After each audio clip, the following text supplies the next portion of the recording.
She just texted me saying she was having troubles. It wasn't working for her with the passcode wasn't working for her. Oh, Did you send her a different one than you did us? no. Checking. She wants the numbers 896 Oh, wait, 1986. that's fine. Did the Oilers play tonight, Chris? Nope, tomorrow. No, Flames? no. That's good. They got, Although I heard Daryl Sutter was mad at him already, so yeah, no, he's a good coach, no doubt about it. we'll see how the Millionaires put up with him. Yeah, I'm not sure that's the issue. That's hard to say.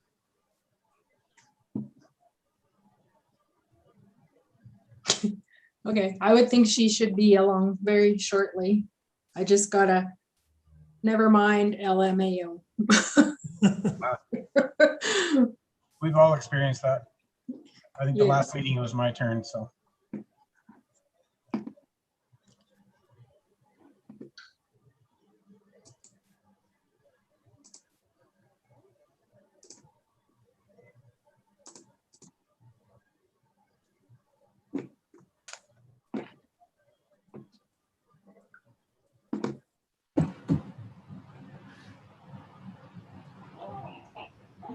Does anybody want to sing for those who might be listening live right now? Counselor Stickle, that'd be great. What's that? Well, I was thinking you could maybe entertain, with your singing, some of the folks that might be listening already, waiting for us to start this meeting. What would you like me to sing? Well, or a little tap dance, you could probably do that. The password was a capital H, right? Hannah 21. Yeah. Yep.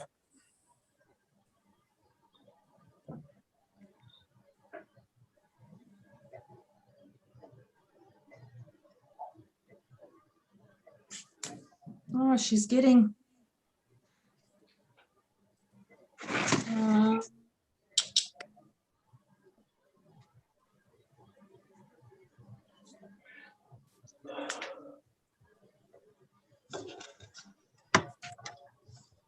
She's getting an error message telling her that the passcode is incorrect, and she's tried everything I'm sending, so she's gonna start over. Would it help if you sent her a new invite? No, No. she's tried clicking on the link and she tried inputting the numbers.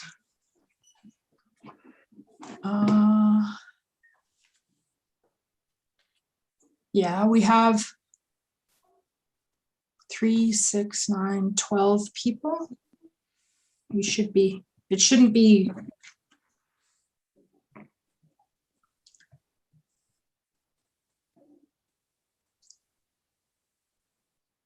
We shouldn't have a restriction on the number. No, yeah.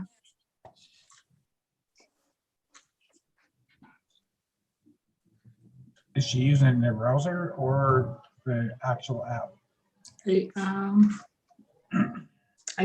I'm thinking she's tried both. Just by looking at the screenshot that she sent me. She has the app open, and I had said to her, oh, she's going to go to a different computer.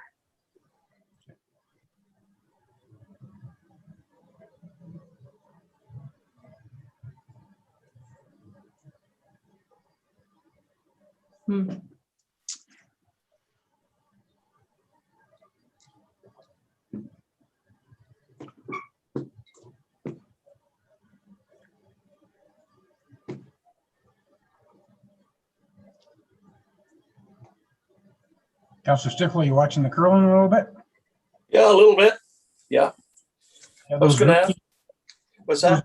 Those routine shots are kind of ridiculous that they make them now. Eh? They're Double raise takeout, double takeout. Oh, just crazy. yeah, it's just like, oh yeah, that's what we meant to do. It's just Yeah, different game than it used to be. Pretty much automatic to draw the button. Yeah. Well, did you watch that game last night?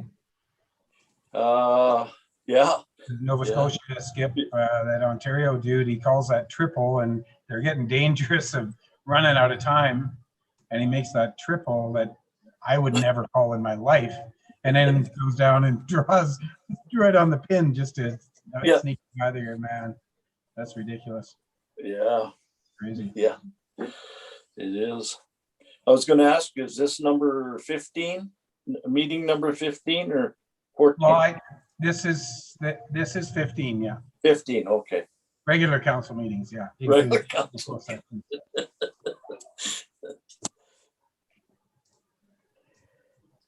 Yeah. Like your dad said, did they move the button? Yeah, exactly, yeah. It's his birthday today. Is it? Yeah. Oh, I should have told him to tune in. yeah. Hey, way to spend your birthday. Yeah. Well, I think, Have you had anything back from her, Lori? Nope. I She's think trying I- a different computer. I think in Do you light want of me to just- time, I think we'll call this meeting to order I have 6:07. I think Winona, I don't know if you have that, is something along that line, so that would be good. And with that, I would entertain a motion to adopt the agenda. Thank you, Councillor Bowden. I'll just wait. Good evening, Councillor Jensen. Good evening. Sorry, technical issues. That's fine, no big deal. So Councillor Bowden just moved to adopt the agenda as presented, and I'm going to call the question now if everybody's in favor. So that's where we're at. So I will Okay. call a question. All in favor? And that is carried. Thank you. We do not have any delegations, that's correct. Correct. And public presentation, there's no one here for that. So that takes us to the adoption of meeting minutes. I would entertain a motion that, oh my goodness, there you go, that the meeting minutes of the regular council meeting held February 9th, 2021 be adopted as presented. Thank you, Councillor Deadlock. Any questions, errors, or omissions? I'm sure there probably wasn't, but just in case. Seeing none. Oh, Councillor Bowden? That's on the February 9th council meeting. Yeah, I just had a comment that I didn't realize I took 5 minutes. I had just gone for a tea and I didn't realize I was gone for 5 minutes. I was still in the room, but just not at my screen. So Okay, it's just, you just records if you're out of the count. yeah, Yeah, that's one of the challenges Rhonda said, taking minutes through Zoom, because she may see a council member get up, and as Councillor Bowden said, she was still in the room, still able to listen, but she doesn't know that, right? And she said that's one of the challenges, taking minutes. So I can just take my computer with me then. And Turn it that- around. Thank you. And that is a challenge in this, yeah, I understand, I do that. Anyway, that's fine. Okay, good, yeah, good comment, that's good. All right, if there's no other questions or errors or omissions, I will call the question. All in favor? And that is carried. That takes us to the second part. I would entertain a motion that the minutes of the information meeting of council held February 24th, 2021 be adopted as presented. Thank you, Councillor Campion. Any questions, errors, or omissions regarding those minutes? Seeing none, I'll call a question. All in favor? And that is carried. That takes us to financial reports 6.1, accounts payable. I would entertain a motion that a council accepts the accounts payable listing for general account checks 41486 to 41526 and the direct deposit payments of 000117 to 000155 for information. Thank you, Councillor Stickle. Any questions regarding those? Yes, Councillor Bowden. Oh, you're on mute, sorry. I just had a question regarding 041514 for ATCO Electric. The Pace Solar Project for 28,622.39. Yep, good question, Councillor Bowden. I was gonna explain that one. So in 2020, as part of the community generation capacity building program, we wrote a check to ATCO Power for phase 1 or phase 2 and phase 3 distribution studies in the amount of 95,000 plus GST. We held on to that check because PACE was going to reimburse us 67,000 of that, because we only had 28 left in our grant to spend on this project. PACE roundabout way ended up paying their share to ATCO because they had another project that they had been working on with ATCO that they had credits on. So they applied the credits to that account. So we canceled the $95,000 check and reissued this $28,000 check. And it will be coded, we need to code it as a 2020 expense. So at the end of the day, it was the last bit of payment of our community generation capacity building grant. So it zeroed that out. So that's, I don't know if I explained it very well, but we'd had a check for 95,000 that we ended up canceling, and we reissued this one. So little later than we had hoped, but it's on the way. So that will help help PACE with the development of the Westmoreland solar project, and will be a contribution towards the distribution grid study that they have to pay ATCO to learn how much they can tie into the grid and where and all those things. So does that affect our numbers at all as far as our, as far as the 95,000 that was canceled and Right. replaced with the 28?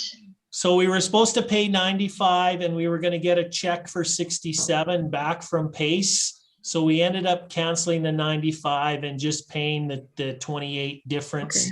Okay. So as I said, it zeroed out our grant, and it should be it should be a 2020 and will be reflected in our 2020 financial statements. Okay, I get it. Thank you. So, no, thank you, Councillor Bowden. I was going to try and remember to explain that one because it's a little bit different. Okay, thank you.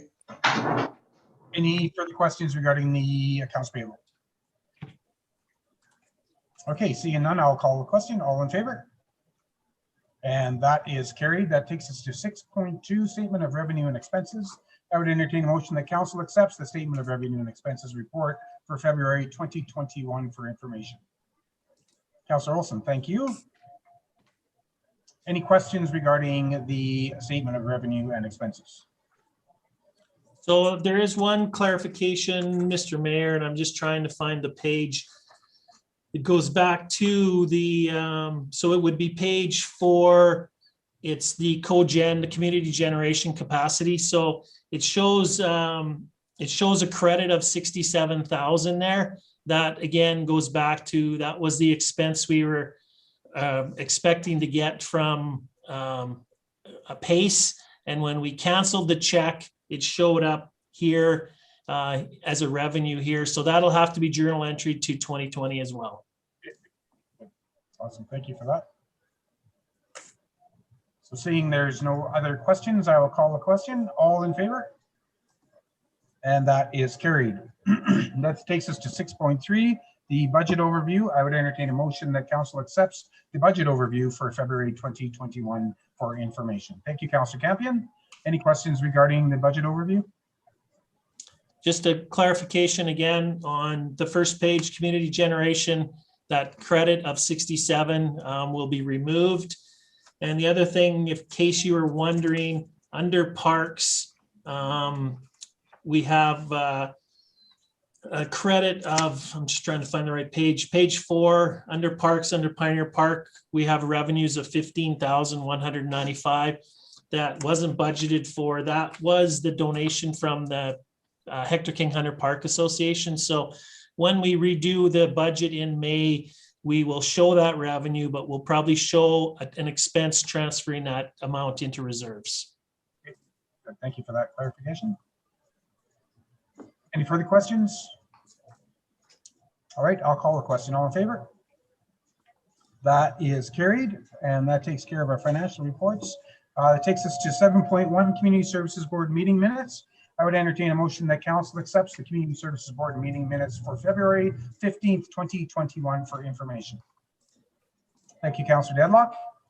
Any questions or any points of or notes to point out regarding that meeting? Nope. Okay, seeing none, I'll call the question. All in favor? And that is carried. Okay, that takes us to Senior Administrative Officials Report. Mr. Neal, I'm just going to turn the floor over to you and mute my mic while you give your report. Thank you. Thank you, Mr. Mayor. Just want to touch on, you may have probably received, or hopefully you've received your assessment notice in the mail. So they were mailed out last Friday. One of the things for public, I guess, to know, and we're trying to promote, and if anybody asks any questions, if they have any questions regarding their assessment, we please have them contact the assessor and have their discussion.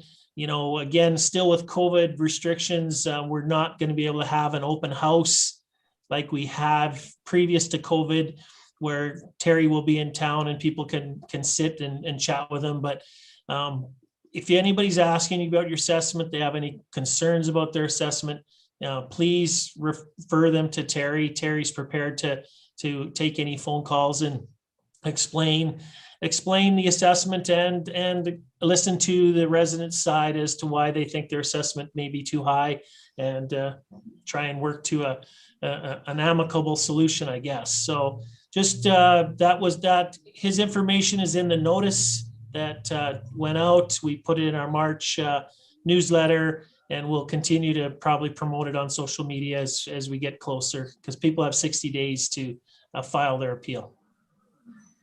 Go ahead, Councillor Bowden. I have a question regarding the assessment amount. The total decrease of $4 million plus, is that strictly because of COVID? No, it'll be based on changes in assessment. So as we know, the assessor will try and follow market values to as much of a degree, and we know that market assessment on residential has been going down. So our assessments residentially have been going down, and on the non-res side, there were a couple of changes made to a couple of our larger assessment bases to that drop the assessment significantly. There's probably two of them that probably have dropped it half of that amount anyways. So that's just it really has nothing to do with COVID, Councillor Bowden. It's just strictly market value of properties in Hannah right now. Yeah, because you did indicate with COVID still impacting our community and stuff. Yeah, so some of that may have had to deal with the tax recovery property at all, or not? I don't think, looking at our tax recovery properties that we took, COVID was a factor in any of them either. So no, I mean the value, the decrease in the assessment. Yeah, I don't, again, not necessarily COVID related. When I say COVID impacting our community, it's more in regards to the fact we can't have an open house. So right, yeah. So yeah, no, we knew that our residential assessments have been going down for the last few years anyways, kind of trying to catch up to where the market is. Our non-res have held fairly well, but I know there was a couple of significant changes that were made based on discussions between the property owners and the assessors. So Okay, thank you. Seems to me, just in the time I've been doing this, that assessments kind of lag behind appraisals or market values. It seems like to me, just in the time I've been doing it, I've noticed that the property values may increase significantly, but our assessments kind of take a couple of years to catch up to that. I think it's just the nature of the business. I think Yeah, it's certainly not. yeah. No, I was wondering if some of our tax recovery property sales may have had something to do with the decrease in assessment value and such overall. Thank you. So, no, the other thing I just wanted to touch base with a little bit, Mr. Mayor, is the budget. So just some of the highlights of the provincial budget to us is MSI capital, as I indicate, will increase in 2021. We'll get 684,000 versus last year we got 572. But there are significant decreases planned to MSI in 22 and 23. So our projected amount is going to be somewhere in the neighborhood of 430,000 for each of those years. I think the government's logic in they basically use the argument that they're averaging, if you average the 3 years out, it's a 25% decrease. But I think they're looking at wanting to front some initial stimulus in 2021 to kind of get through the COVID reality, and then lower back, presuming we're back to what is our new normal in 2022 and 2023. They've cut that back. So and they were supposed to, and I know it's just acronyms and stuff, MSI was supposed to end, and they were moving into a new program called the Local Government Fiscal Framework. They have delayed that and extended MSI for an additional 2 years to get this through the next 2 years. Our MSI operating again went up, and that's a good sign, and I think will be relatively stable. It looks like it's not going to change much. Our federal gas tax as well went up, and it looks like it will be stable. They have built in an automatic 2% increase each year in the funding formula between the provinces and the feds. Library and FCSS funding are budgeted to remain at 2020 levels. And a couple other things that are unique is they have added $10 million to the budget provincially, and that is to deal with of the election, because they are planning on having a minimum of a Senate election and possibly a few other plebiscites or referendum, whether it's on whether we stay in Alberta, whether we go with an Alberta police force, whatever they want to. So because of that, they are providing us with, we don't know what the breakdown will be for us, but there will be some funds provided to us to administer the vote and the election in our community. I know AUMA is not happy that they're doing this, because their position on it is that it takes away from the municipal election, and maybe some of the publicity or hype around the municipal election may get lost in a Senate election. And if they're looking at asking for people to vote on whether we should remain in Canada or separate or any of that, it'll kind of get lost. But it is what it is, and they have the power to do this, and they at least are going to step up and provide us with some funding to do that. The last thing that's a change, and Adrian has it in his report as well, is on the disaster recovery program. They have changed it from 100% funding to 90-10 funding. A couple other stipulations are, one, the maximum payout is $500,000, and it's a one-time payout. So if you have a property that receives disaster recovery funds in 2021, for an example, that property would never receive any other disaster recovery funds, even if there was a flood or fire or something 2 years after the fact. So I know some of the communities that are prone to disaster recovery program are very frustrated with this, but the province says this is standard and this is what most provinces do. But it'll be interesting. Knock on wood, we're not susceptible to flooding. We're not susceptible to fire, wildfire, but you never know. And again, it's a one shot. I know Drum's quite concerned about it. And I know they're doing a lot of work right now on their flood mitigation and stuff, but I think that it's a real concern for those who maybe have property along the floodplain and they've been flooded in the past and got money. And the province wants, the initial impetus behind this is they want the municipalities to take onus and maybe do some more preventative stuff to stop, whether it's fire, flood, whatever the disaster is. So those are kind of the highlights in the budget. The other thing that just so you know, our tax recovery properties, we are got the paperwork in. We're just waiting to hear whether we will get once we get title to them. And in the meantime, it's like anything else. There is some discussion on a couple of those tax recovery properties in the interim. So something may have happened, and there might be some sales that happen on a couple of them before we even get title, or just as we get title. So I think that's it, Mr. Mayor, unless there's any questions council may have. Councillor Bowden, and then Councillor Olson. Thank you. Kim, I was just wondering, with all the meetings that have been going on with Cactus Corridor, if there was anything that you could share regarding the activity that's going on with Insight and the other projects that are going on? Since our council info meeting, when 818 was in to talk about the community development plan, I've seen a preliminary interim report from them, nothing, just kind of capturing what they've done to date.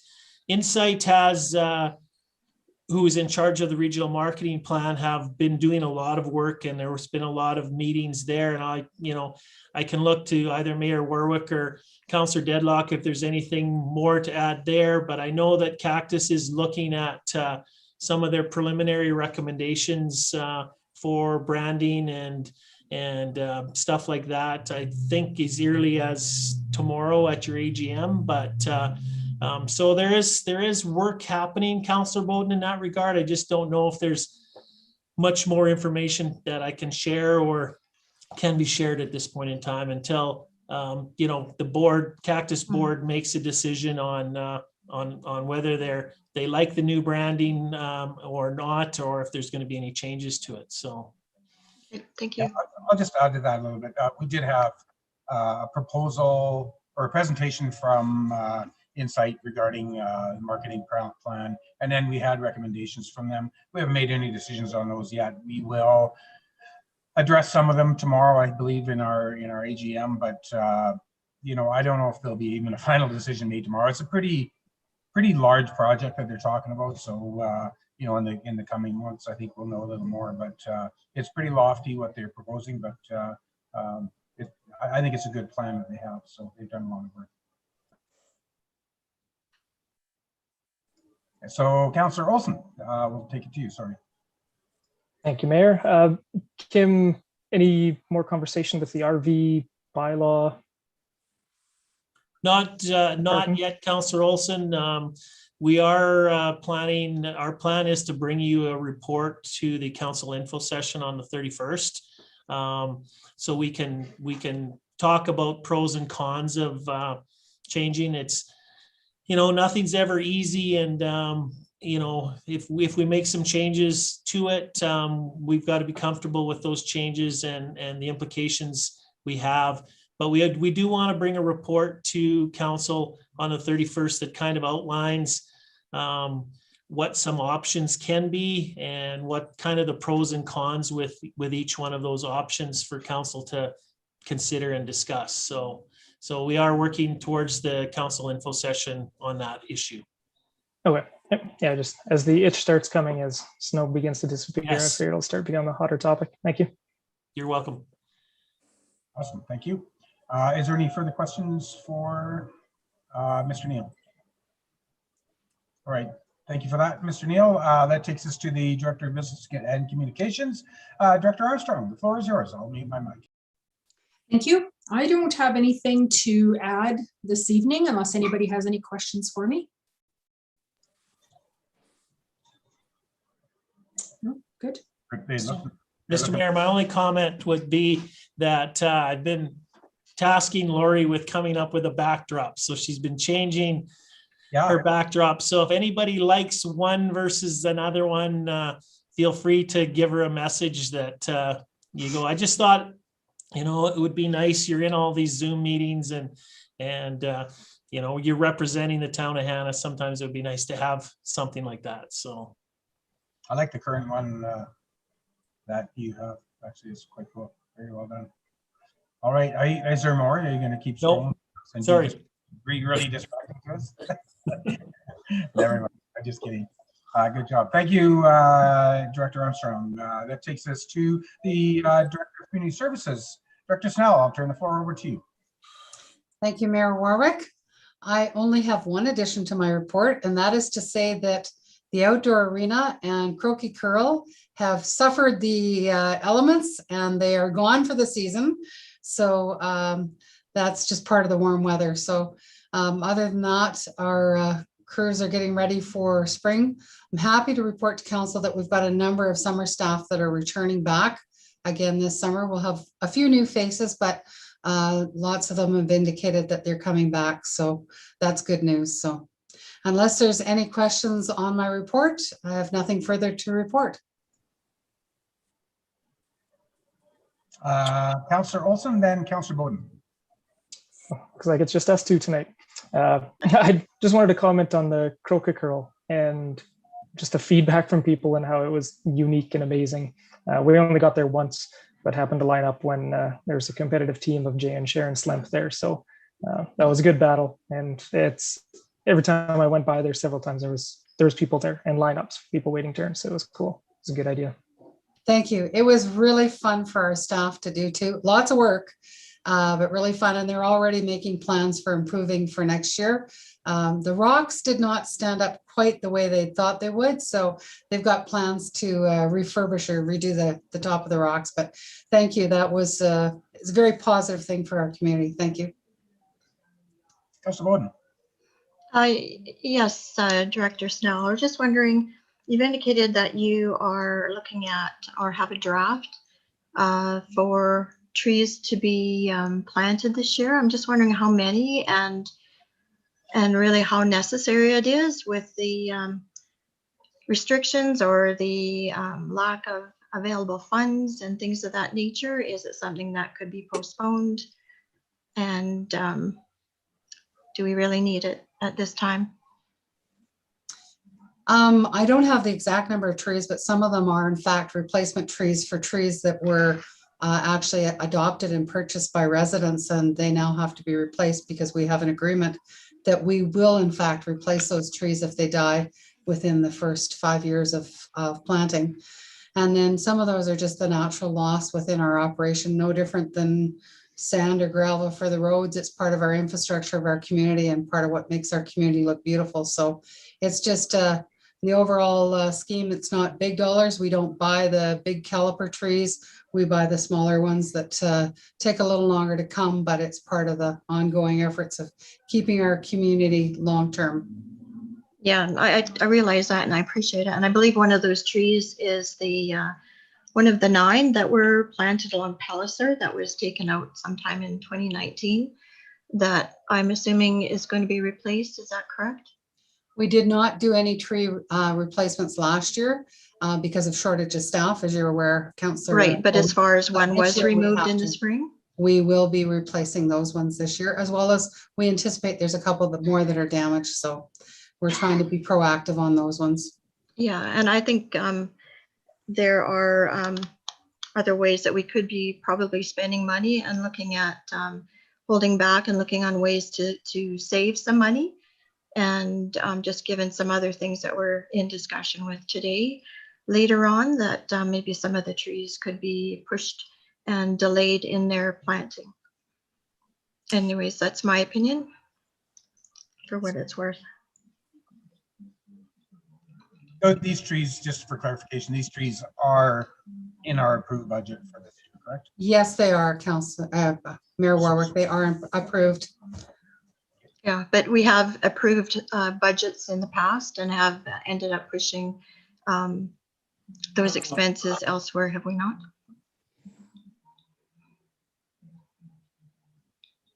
Tim, you're muted. Certainly is an option, Mr. Mayor, if that was a direction of council to look at holding off on that, certainly we would follow that direction. All right, any further questions for Director Snell? Thank you. Okay, awesome. Oh, sorry, Councillor Jensen, didn't see your hand up there, sorry. That's all right. I was going to shout out if you didn't notice, but I was just wondering, I noticed in the Community Services Board minutes that you had submitted the application for phase 2 of the Helmer Dam project. I was just wondering if you had any sort of a timeline on when you might hear approval or not of that. We won't know until at least the end of March, early April. I think last year we were notified in May. So it's interesting because we have to have phase 1 report in by next week, and we won't know about the phase 2. So I'm hopeful, and from what I'm told from Levi and Tammy, that our project looks very good and very promising. So I'm hopeful about it for sure. Nice, that's good to hear. Thank you. Any further questions for Director Snell? Awesome. Okay, thank you for that report, Director Snell. That takes us to Director of Protective Services, Director Moe. The floor is yours. Thank you, Mr. Mayor. I have nothing further to add to my written report. I believe CEO Neil has covered off the portion on the disaster recovery program. I'd just like to make one little comment to remind everybody that the disaster recovery program is to cover uninsurable losses. So if your insurance can cover the loss, then it will take care of that. So just as a reminder to everyone that program is there. So it is a little bit of a change, and obviously a reflection of the economic times. So, and with that, I can entertain any questions or discussion. Questions? It doesn't look like it this evening, Director Moe. Thank you very much for that report. Thank you. Appreciate it. Thank you. That takes us to the Director of Public Works, Director Olesen. Thanks, Mr. Mayor. I have nothing further to add to my report. Normally, I would be in Banff right now. Right, so but you're not, and you're in a great place. Wes and I are doing it virtually. So we went through the trade show today, and yeah. Did you get to see the mountains? Yeah, no mountains seen. No mountains. Just, millings out here kind of look like mountains. They do, yeah, that's right. Just use your imagination. That's right, yeah. Mr. Neal, did you have a comment? No, Mr. Olson did. Okay, yeah, that's good. Any questions for, yes, Councillor Olsen, and then Councillor Bowden. I wanted to relay a concern expressed to me with the frequency of Brooks Asphalt being in town compared to past times. I expressed the same concerns or the same reasons you have in the past, Brent, of, crews busy or frost, things like that. And I was, of course, disagreed with very strongly. But is it more access? Are they actually here more this year? Is this lack of access to that hole, or is this a standard thing so far? They've only been here once this year for 3rd Street. We've only had the one water break, touch wood, and they brought in a 320 was the size of the hole and went through 5 feet of frost. We would have never been able to do that with the equipment around here, and we don't have the vac truck. So it's time consuming. It's quicker to have them come out, and it's just part of doing business. Yep. They've only been here once. Yeah, I haven't seen them at all, so I thought I'd better get some facts. Yeah, no, we've only called them in once. Yeah, thanks, Brent. The plan is, Mr. Mayor, as council's aware, if we're able to purchase a hole, we will be bringing that report to you at your April council meeting. We probably won't be purchasing one that's large enough to deal through the extensive frost. So we would purchase one that will allow us to do these on our own, between the periods of May and November type thing. But we probably will still, the plan probably still will be to rely on Brooks during the winter part when it's, the ground conditions and the outside temperatures, we don't have the equipment to deal with. So, and for us to buy a hoe that size would be certainly a lot more money than we have budgeted. And it's, a little bit unnecessary for most of the other work we would use a hoe for. So it's a little bit of a change, but I think we may be experiencing more of those issues in the winter than we have in the past. And maybe there hasn't been a need to have a crew like Brooks come in the past in the winter. Like I'm thinking number of years ago to deal with that. So it's how we're going to move forward, and we'll detail that to council at our April council meeting. Okay, thank you. Councilor Bowden. Yes, Director Olson, you mentioned in your report that you're busy doing some maintenance in the shop, and I was just wondering if you could share some of what that maintenance might be. We're just going through our water inventory, making sure that we have what we have or need. The guys are doing some cleanup on the equipment on the shop floors, doing some stuff, making hangers and stuff that we don't have time when we're busy out on the streets and stuff. Yeah, but you're not looking at any large maintenance projects. No, we're not, Councillor. Okay. Thank you. Okay, any further questions? Yes, Councillor Campion. Yeah, Brent, I got a concern about the condition of the field up at GC Sherrick, where the soccer field is, not the soccer field, the track and that. About who does the mowing there? Do we mow that for them, or? No, they do the mowing. Okay, because I see where they used the loader there on 6th Avenue. They made a mess of the grass all along that south side of the field there, where they used the loader to move the snow. They rolled up a lot of the sod and everything, and I had a neighbor or a resident that lives across from it, and they said it is a real mess, and they're wondering are we going to fix that since we damaged it? We usually work with the school division. We have a good relationship with him. So yeah, we will go up and we will help them fix whatever goes on. But the people that live across there move their driveway and pile snow on there as well. So, I mean, they use it as their own dumping ground. If we take care of the grass, yes, for us. Yeah, it's just that I drove by it yesterday myself, and I could see where the loader had chewed quite a bit of it up, so. Yeah, we'll take care of it. And I was hanging on. Thank you.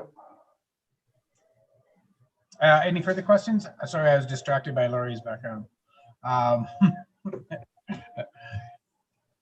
No further questions? Okay, thank you for that, Director Olson. And there's just crossing our fingers.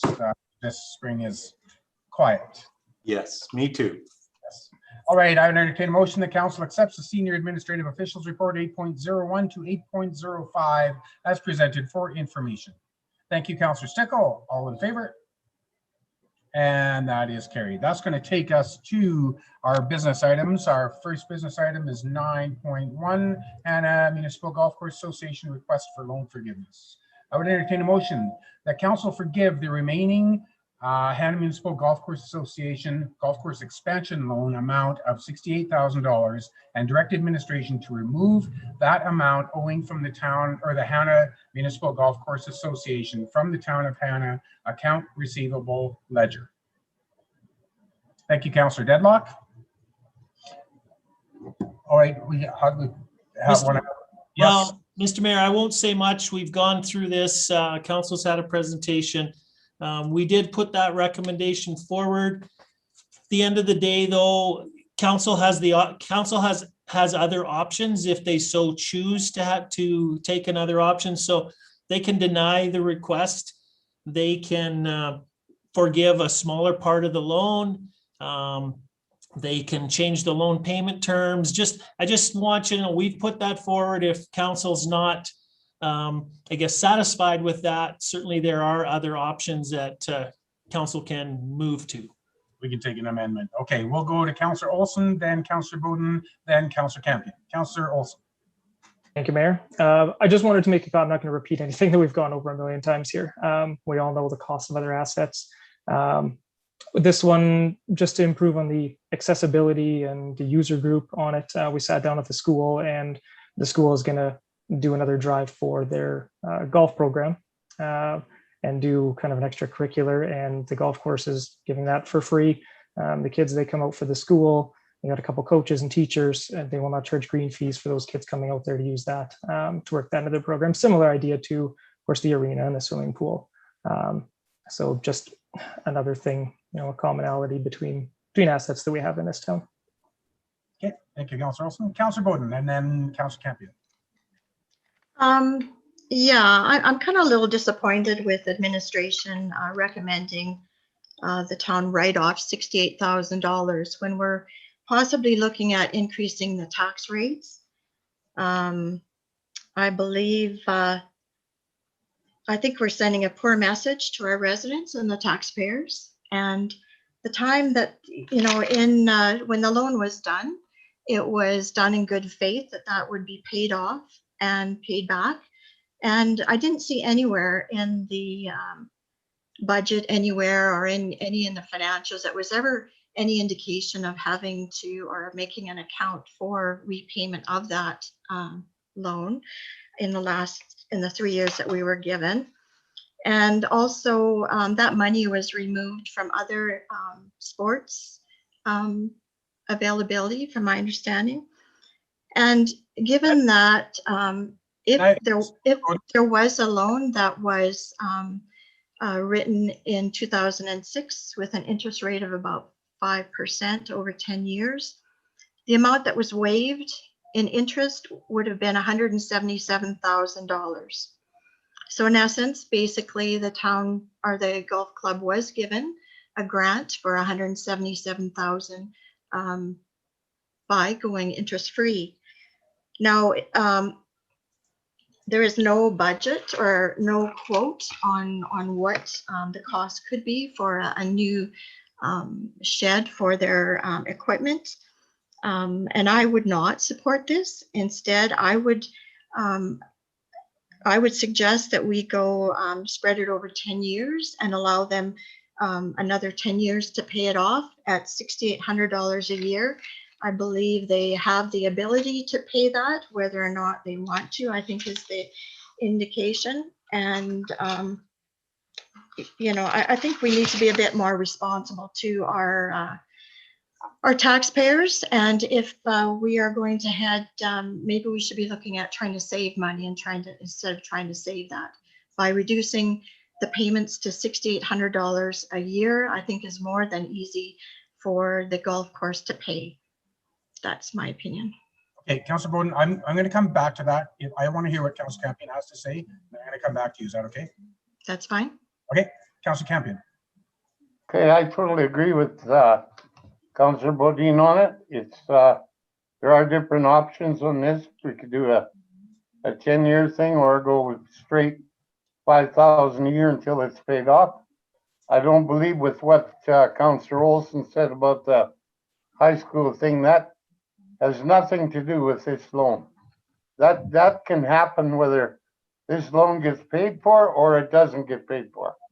So I'm totally against it. And at the earliest, at the best thing, I think we should be holding this up, discuss this further at our info session, and try to come up with a better plan for it, because it's not up to the taxpayer to have to take a hit like this over something that, I mean, I realize we subsidize all our sporting facilities, but there is no way that this loan should be just up and pushed under the carpet and forgot about it. And that's my feeling on it. Thank you, Councillor Campion. Councillor Wilson, did you want to say something? Yes, you had your hand up. It's nothing that's been over and over. Okay, so Councillor Bowden, did you want to make an amendment to the motion? That's the question I would like to ask you. Because that can be.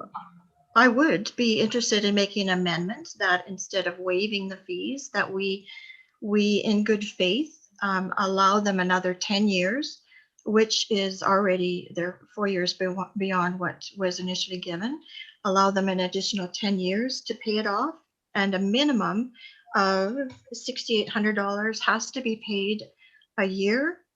No penalty can pay off before the term or things of that nature, but I believe it needs to be repaid. And when the initial report indicated that there was, they were unable to privately raise enough money to cover the cost of the expansion on their own. I think that was sort of an indication that the community did not support it to be expanding. And as a result, I think that we are doing our community a disservice as far as our members by not allowing them the opportunity to repay the amount. Okay, so Councillor Dedlock, and then Councillor Jensen. Sorry, a quick comment. I think people are forgetting that they are repaying the money that the provincial government promised. So they have fulfilled what they initially said. The golf course said that they were going to repay. They have fulfilled that. But they have also stepped up to the plate and paid back most of what the government decided not to give them after they had said they would. My understanding was 600,000 came from the town. Is that not right? Did that not come from the sports? It was forwarded from the Special Areas Board to the town of Hamden. So the recreation grant. Exactly. So, but the golf course did pay back each and every year for the first few years the amount that the town would have normally received. So it didn't actually affect the budget in those first few years whatsoever. They were paying back the amount that they would have received from the Special Areas Board as a recreation grant for those first years. And I was on council at that time, so I do know that. I actually remember.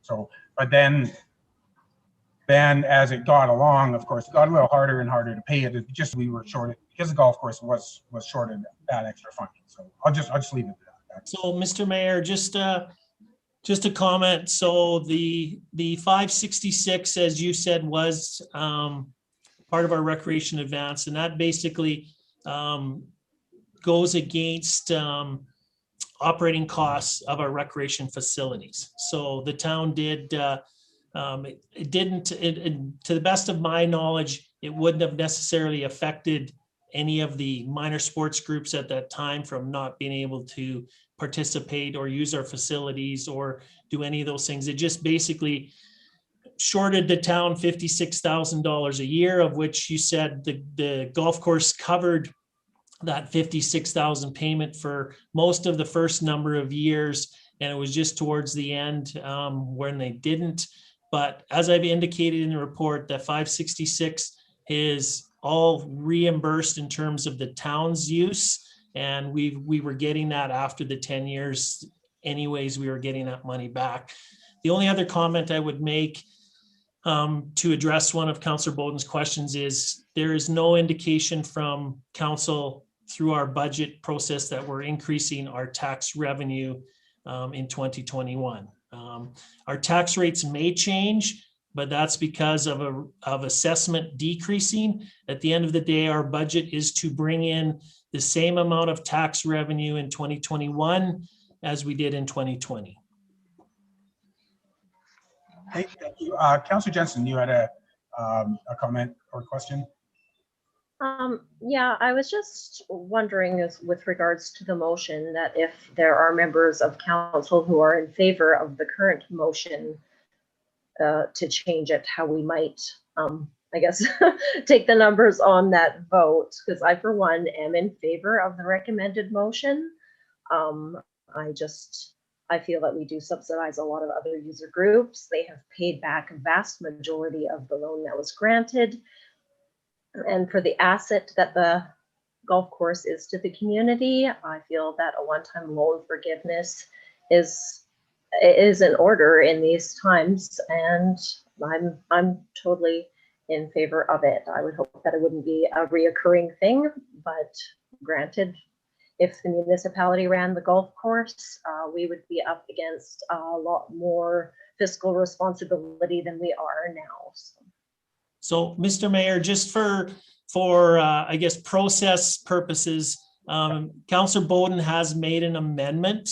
Well, she- and, yeah. and the Well, I amendment- can withdraw that. Just, you Well, know. like rules of order are, if Councillor Bowden, for sure, if you wish to make an amendment, we can't deny you that. That's absolutely, if you're making a motion, we can vote on that. That's not a. Yeah, well, I was doing it based on what you had suggested, so. Yeah. I So guess it depends on what you guys are wanting.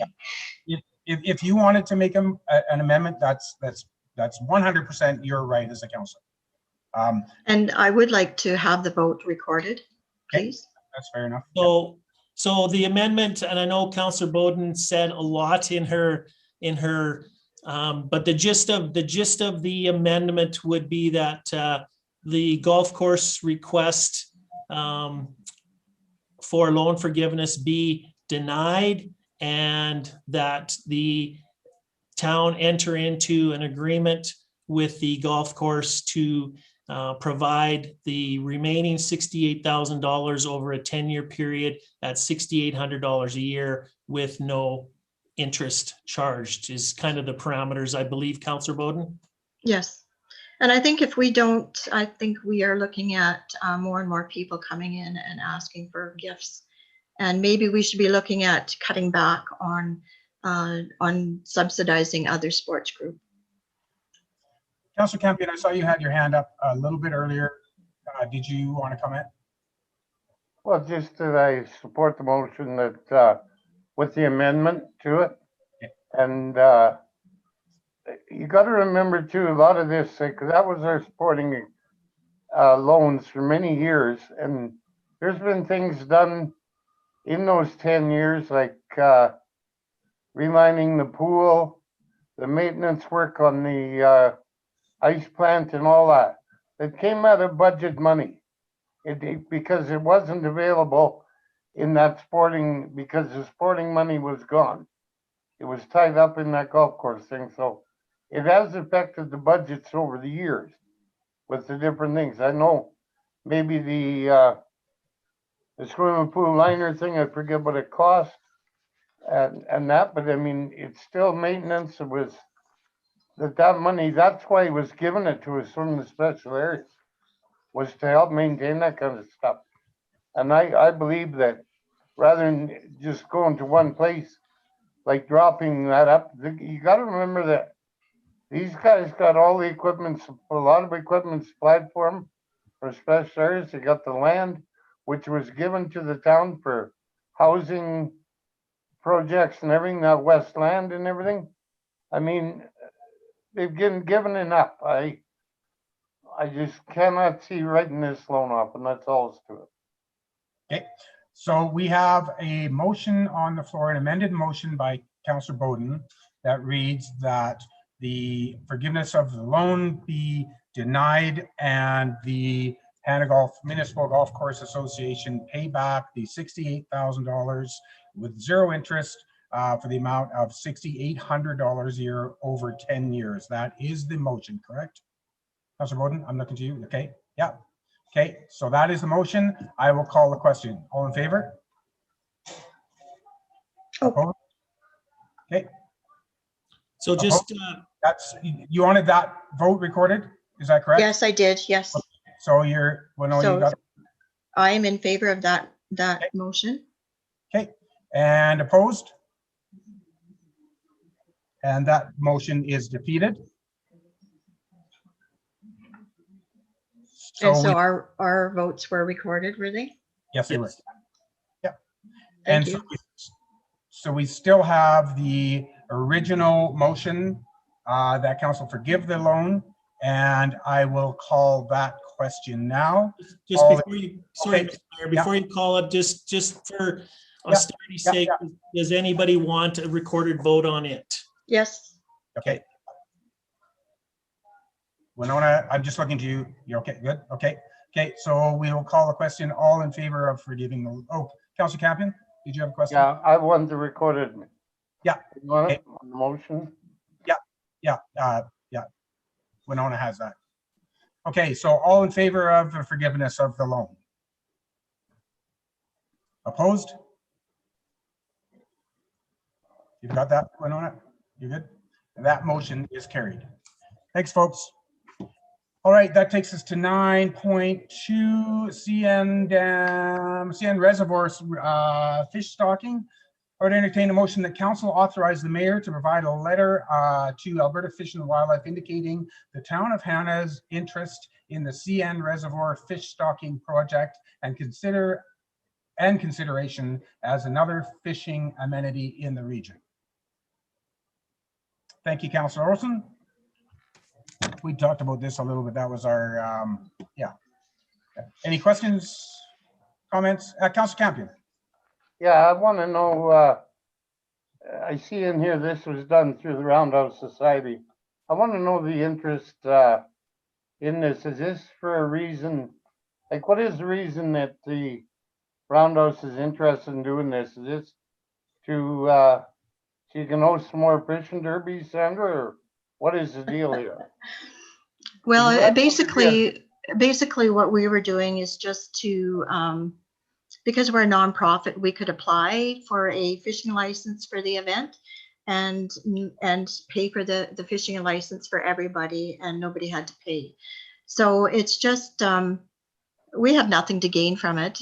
Yeah, maybe have another fishing event and that sort of thing. But we initiated the discussion with Mr. Levi and just to see what the options or what the possibility of having fish in there as a regular basis. We have a lot of people, I'm not saying we, but there are a lot of people that walk along the CN Dam and just think that it would be a nice addition to the CN Dam reservoir area for people to also be able to fish. So we really have no really financial interest in it, just to see it brought back in. So it just happened to be the fact that we were able to host that event in a last minute effort, and we're probably going to look at having another one this spring as a bit of a fundraiser again. So that's about all.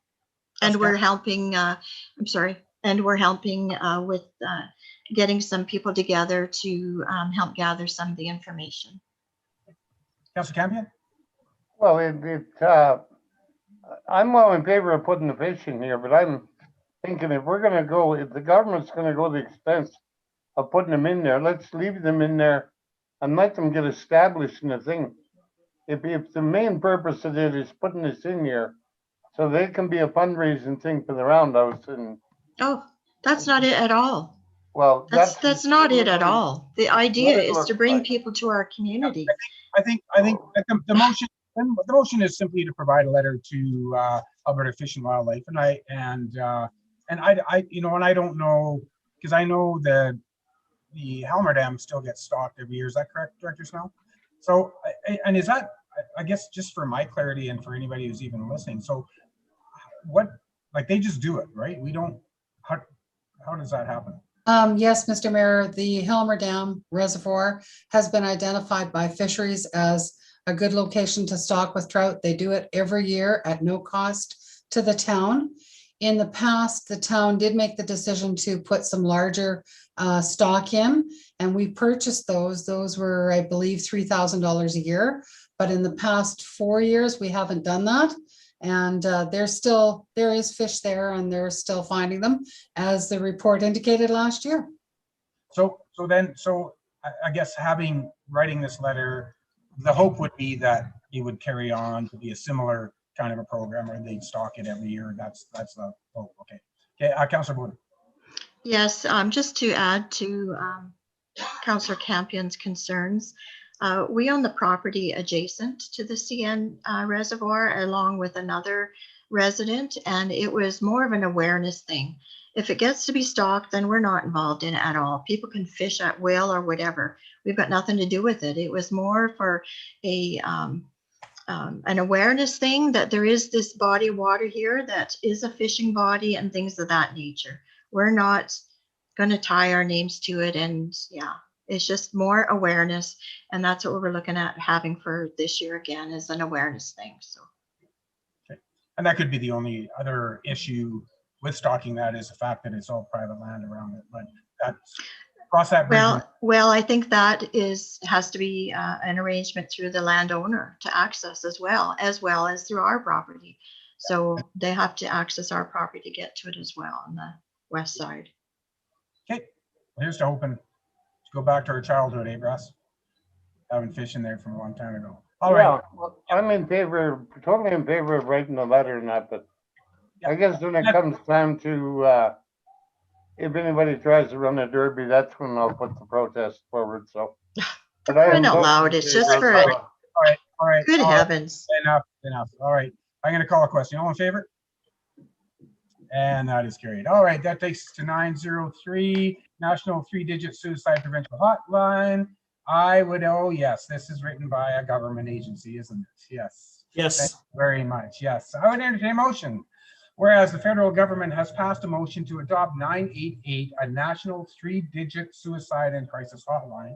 And whereas the ongoing COVID-19 pandemic has increased the demand for suicide prevention services by 200%. And whereas existing suicide prevention hotlines require the user to remember a 10-digit number and go through directories or to be placed on hold. And whereas in 2022, the United States will have in place a national 988 crisis hotline. And whereas Council of the Town of Hannah recognize that it is a significant and important initiative to ensure crisis barriers are removed from to those in a crisis and seeking help. Now, therefore, be it resolved that Council endorses this 988 crisis line initiative and that Council direct the Mayor to send a letter indicating Council's support to local MP, MLA, Federal Health Minister, and the CRTC to indicate our support. Don't ask me to redo that. Councillor Deadlock, thank you. Any questions? This came across both Kim and my desks, I think, and we thought it would be good to support our MP as he does us. Questions? Good. I'll call the question. All in favor? And that is carried. That takes us to 9.04, Hannah Municipal Library Safety and Use Bylaw. I would entertain a motion that Council accepts for information the Hannah Municipal Library Safety and Use Bylaw as presented. Councillor Olson, thank you. Any questions? Councillor Jensen, you want to speak to this at all, or Mr. Neal? I can. The safety and use bylaws have to be approved by council or presented and approved. They have not changed over the past year. It's just that we have to review them annually, and then so does council. Okay. Any questions? All right, I'll call the question. All in favor? And that is carried. That takes us to Development Incentive Program. Is that right? Yes, it is. Okay. I would entertain a motion that Council approve the Development Incentive Policy as presented. Mr. Neal, I'm going to turn it over to you. Mr. Mayor, I won't spend a lot of time on this. We've talked about it at a couple of different info sessions. Basically, we're looking at creating this development incentive policy that will deal with 4 main areas, those being the infrastructure. If people need to ask for assistance with infrastructure, it's there. We have an unwritten policy, and councils of this council and previous councils have dealt with issues on a case-by-case basis. That will remain the same. This is just something that will indicate that we're open to that and willing to have those discussions if somebody wants to develop in the town limits, and they need some assistance from the town, whether it's with municipal services or municipal infrastructure. Property tax incentive. Again, we have not had a property tax incentive policy or program. This will take effect and will provide, it's still a little bit open-ended, but will provide direction that if somebody's going to be doing some new development or improvements of their existing property where they're going to improve the assessment by 50%, that we will look at deferring a portion of those taxes as an incentive for them to do the work. The other two issues or ideas it brings forward is we have had a demolition incentive policy in the past. It will be included as part of this. And as well, we have a storefront improvement incentive, and that will be included as part of this overall development incentive policy. So we've talked about it a few times. If there's any questions, I'll certainly do my best to answer them, and we'll go from there. Councilor Bowden? Yeah, I just had a question regarding the amounts that show at the bottom of the page. It indicates that the operating budget includes 26,000, and then you've got 3 at 10,000. Which page is that, Councillor? Okay. Right at the bottom where it lists tax incentive, storefront incentive. That is a very good catch, Councillor Bowden. I can see right now I have a typo in it. So what we've got for storefront incentive is 6,000 versus the 10,000. Okay, thank you. We've been using 6 for the last couple of years. So good catch, Councillor Bowden. That was a typo by myself. Thank you. Any other questions? Okay, I'll call the question. All in favor? Oh, And that is carried. All right, that takes us to 9.06, Hannah Farmers Market Committee subsidized curling rink rental. I would entertain a motion that council authorize administration to enter into a rental agreement with the Hannah Farmers Market Committee for the use of the Hannah curling rink and concession in order to host a weekly farmers market from June 2nd to September 22nd, 2021 at a subsidized rate of $324 plus GST per day. Thank you, Councillor Deadlock. Kim? So, Mr. Mayor, this has been before you a couple of years now.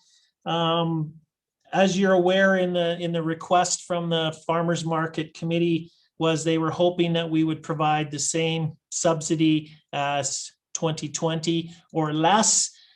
This recommendation, and I want to be clear, this recommendation does not meet that criteria. Administratively, we have set this at an 80% recovery or a 20% subsidy. So at 25%, last year they paid 303. At 80%, they'll be paying 324. Our goal always has been to try and keep moving the dial to the actual rates that have been approved, so there's no subsidy.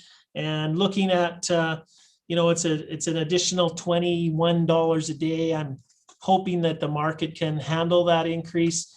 And looking at their statement of income for 2020, they basically broke even. So I'm hoping this $20 won't be an impact. But the goal from administration is moving towards full rental rate. So, and if there's any questions, I'm prepared to answer. I just wanted to make sure council was aware that they had basically asked for the 25% discount, and we're bumping it up to a 20% discount. So $20 more. Councillor Bowden? In my opinion, given the circumstances that have been going on, that I would like to see it remain the same for this year. And if they have any surplus, to perhaps repay the town. You know, you write off $68,000 and then you're, kind of arguing over $344.25 for a small farmers market group. I think it seems pretty petty, but my opinion. Okay, thank you. Question, did they run a full season last year, or was it shortened because of COVID-19? I think, Mr. Mayor, it was pretty close.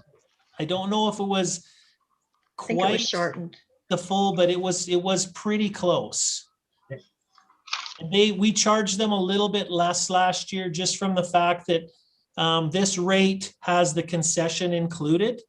They Right. didn't use the concession last year, so we charged them 75% of the rate without the concession. If they choose to not have the concession again this year, you charge them, depending on which direction council goes, either 75% or 80%. Any further questions? I would like a recorded vote, please. It was a full season, to my knowledge, your worship. Okay, I thought it was close. Thank you for that. Okay, I'll call a question, but when I do, please keep your hands up so that Winona can record the vote. All in favor?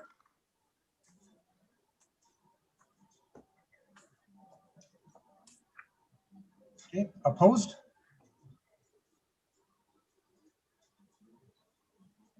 And that motion is carried. Okay, thank you, folks. That takes us to 9.07 COVID-19 operating plan. I would entertain a motion that council accepts the town of Hannah COVID-19 operating plan dated March 9th, 2021 for information. Mr. Neal.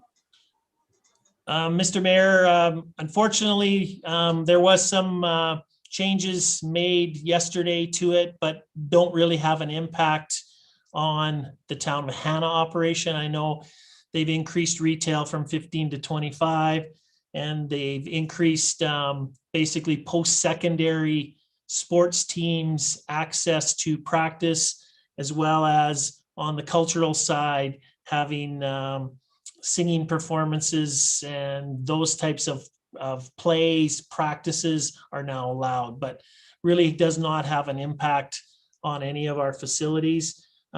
Things have been going well to date. I know that, from minor hockey's perspective, I think some of them are getting a little tired of just practicing.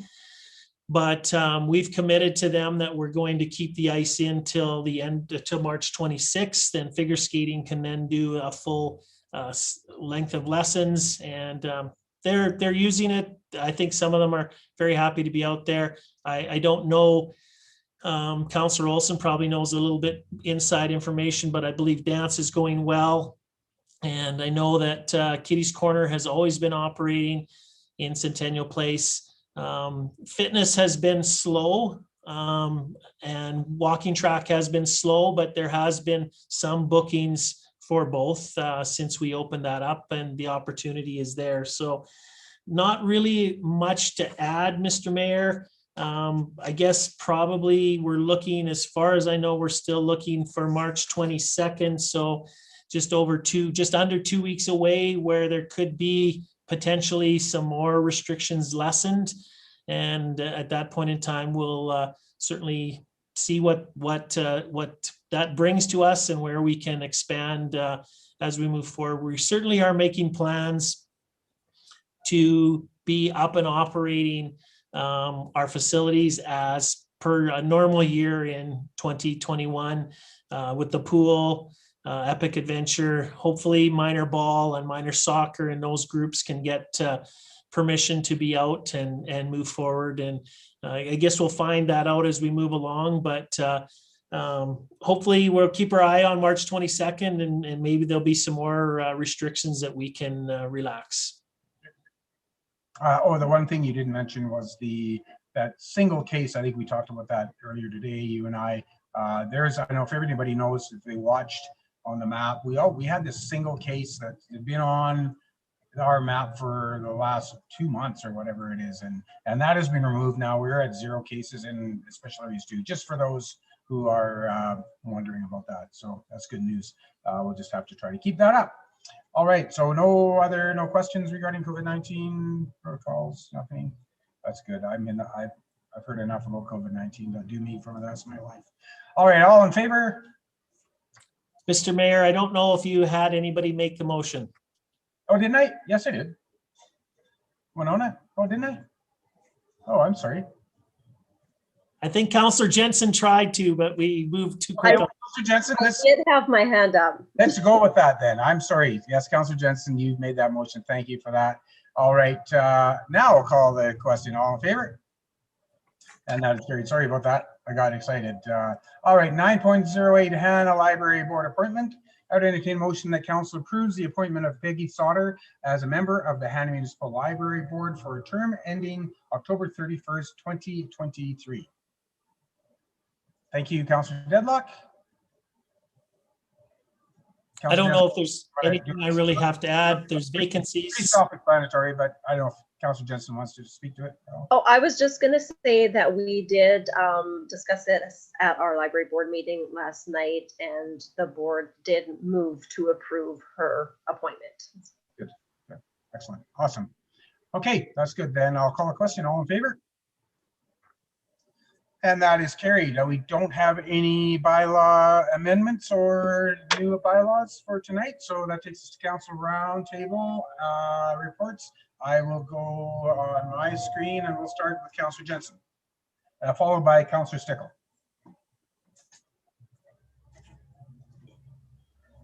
Okay, I don't think I really have anything to add aside from the opening of the library. March 16th is our opening date. The announcement actually came as we were in the middle of a budget meeting, so everybody was kind of caught off guard by it, and the ladies have had this week fully booked. So March 16th opening day, Tuesday through Thursday, but curbside available Tuesday through Friday. So Hurley's good with getting information out there. I'm sure she will have it posted for everybody to see.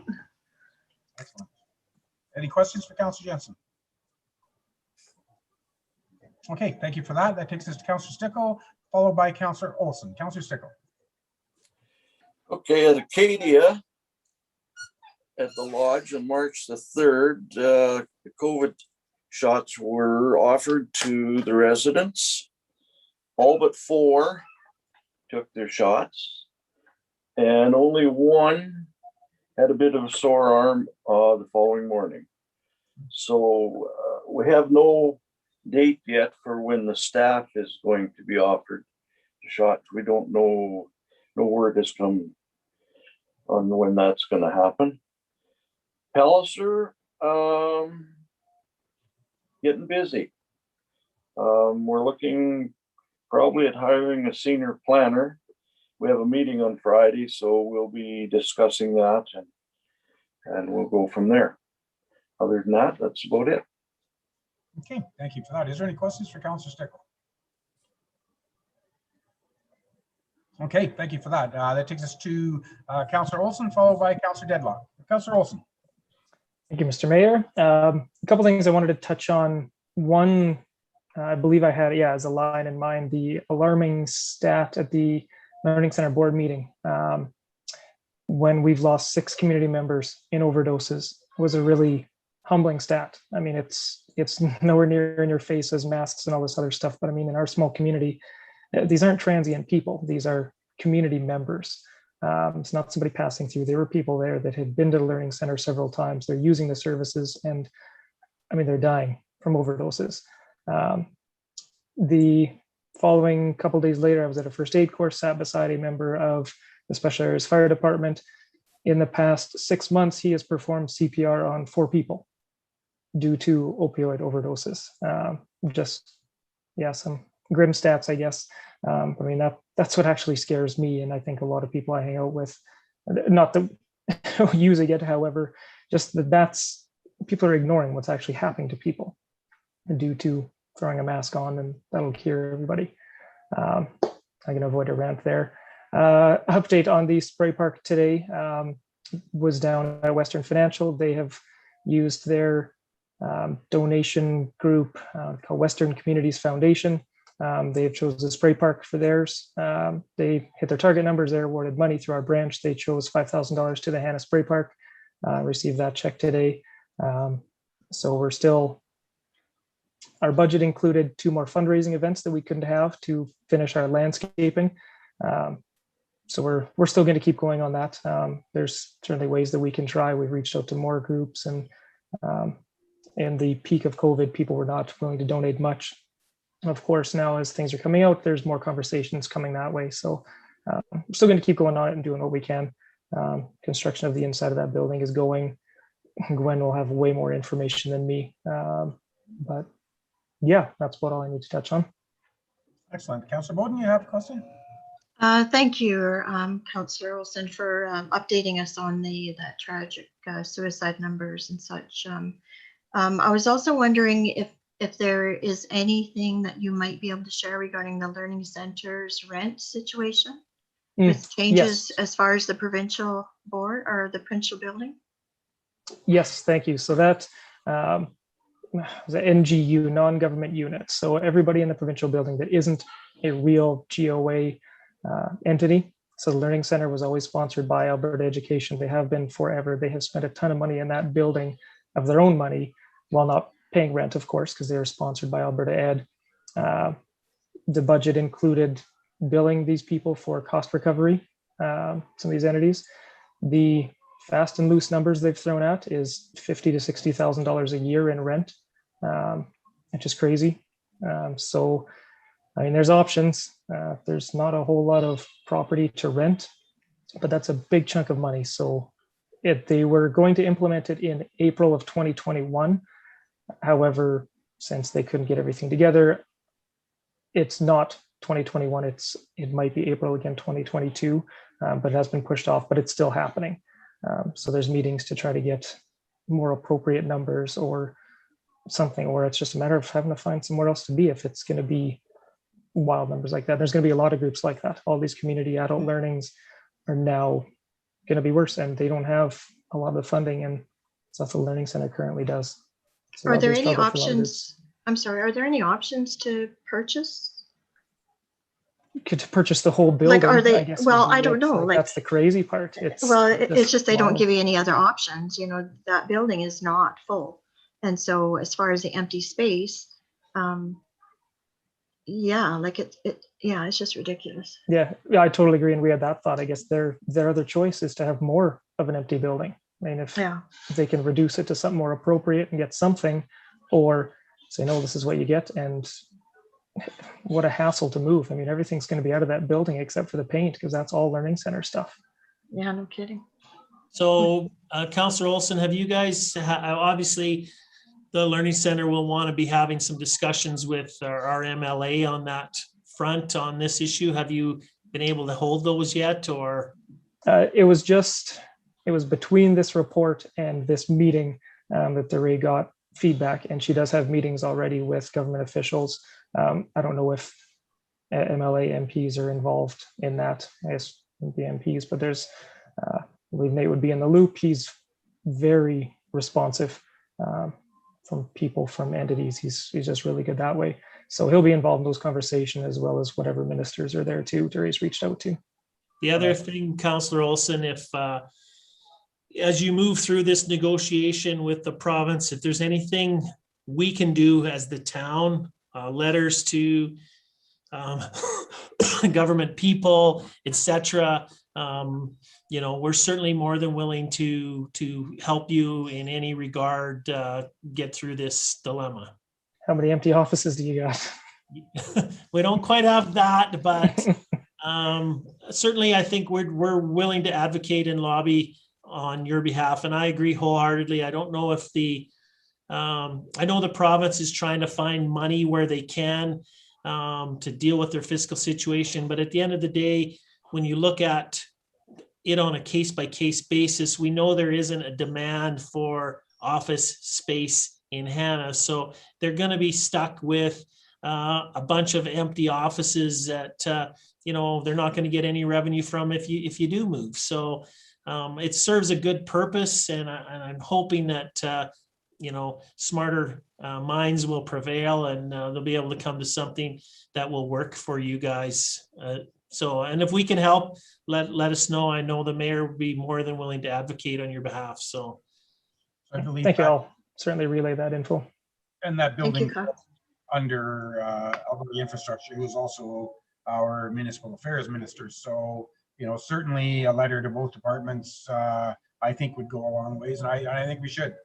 Honestly, I think we move on it faster than letting it fester. I know our premier has a lot on his plate, but and the minister involved with the infrastructure. But in the same regards, I mean, they got to understand they have done nothing for us as a coal-affected community, and we're still being affected. So I'll stand firm on that. I think they have done nothing other than cancel the carbon tax, which they actually didn't cancel the large emitters, so it didn't really do anything for us. So I have no problem writing a letter as far as that's concerned. Thank you. Okay, awesome. Any further questions for Councillor Olson? Okay, thank you for that report. Councillor Dudlock, followed by Councillor Campion. I think I covered everything in my report. A lot of meetings and meetings and more meetings, but yeah, that's it.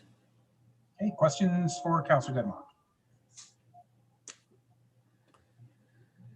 Okay, thank you for that. Councillor Campion and then Councillor Bowden. Councillor Campion. I have nothing further to add. Okay, is there any questions for Councillor Campion?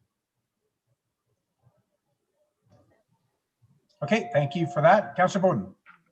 I don't have anything to add except that I am working with Mr. Levi, Constable Levi, as far as gathering individuals to help gather some information.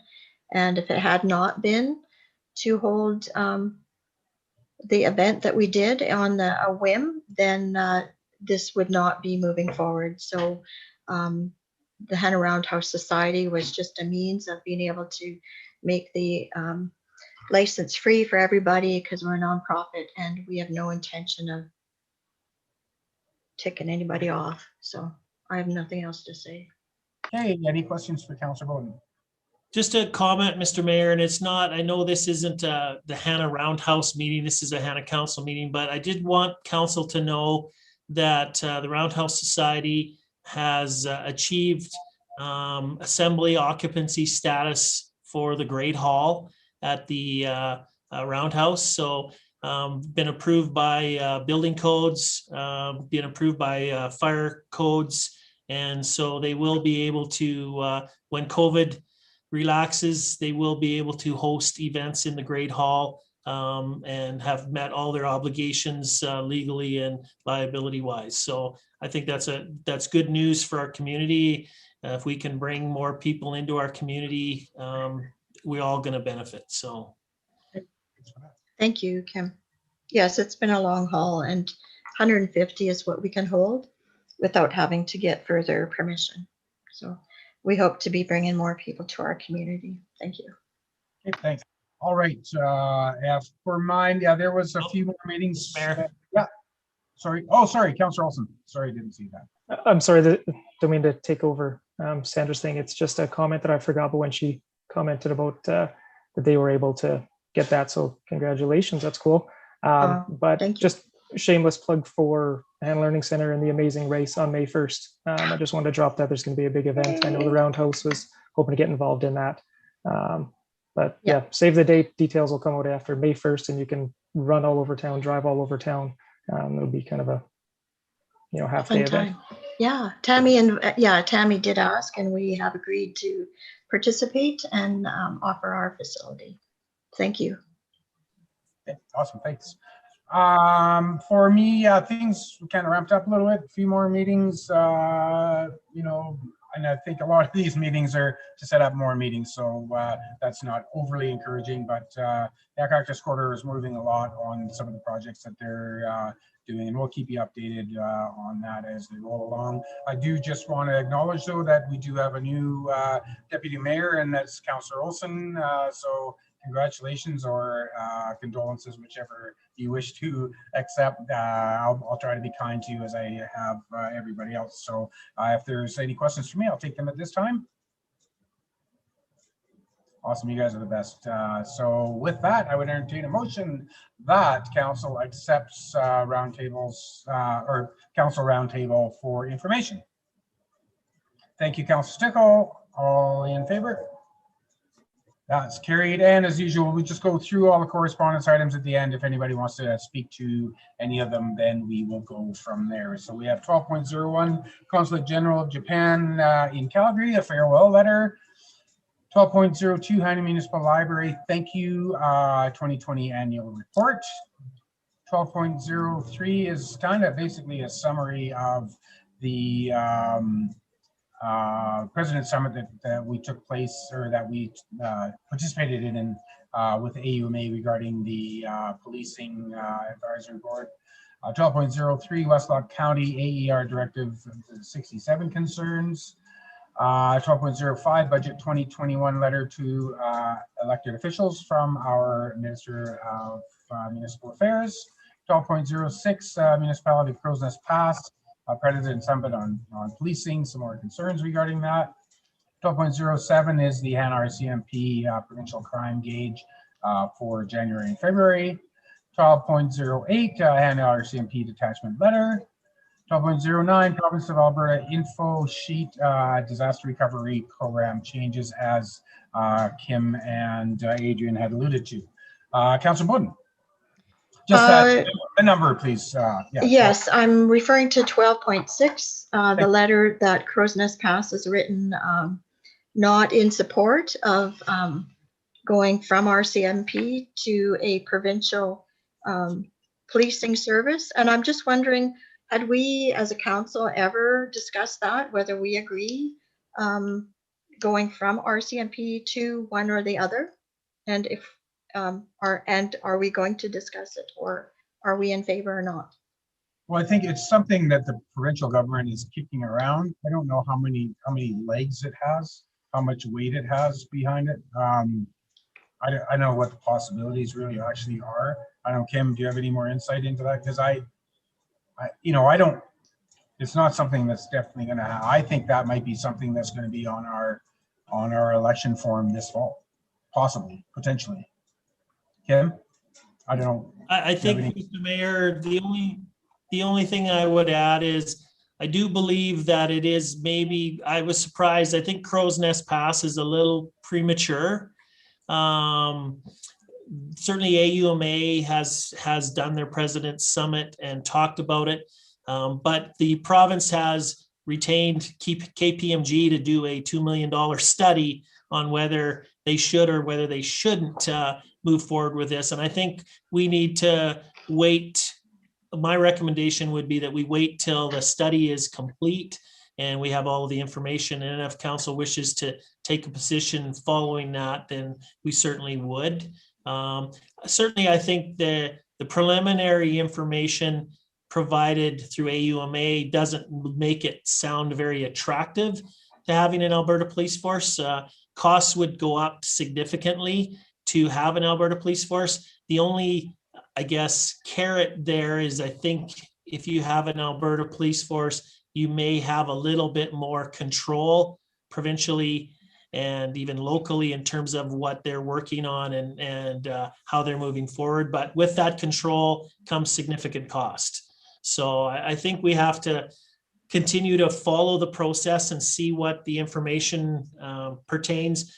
But I will admit that right now we probably have, there's probably a strong, overwhelming support from AUMA and its members to basically tell the province, why are you even doing this? But they've moved down, they've retained the consultant. I think we just let it play out and see what information becomes available for us. I would assume it'll be a topic for discussion at this year's AUMA convention. Go ahead, Councillor Bowden. I'm sorry, I was just wondering whether there'd be an opportunity to have that discussion with our existing RCMP members as a council as well, at some point down the road, perhaps. What do you want to say to them? Like that's, I guess just their feedback on what they are, I guess their opinion on whether or not this would have what sort of changes it would have for them. Maybe they jump ship. Who knows? But I don't know. Anyways, just a thought. Thank you.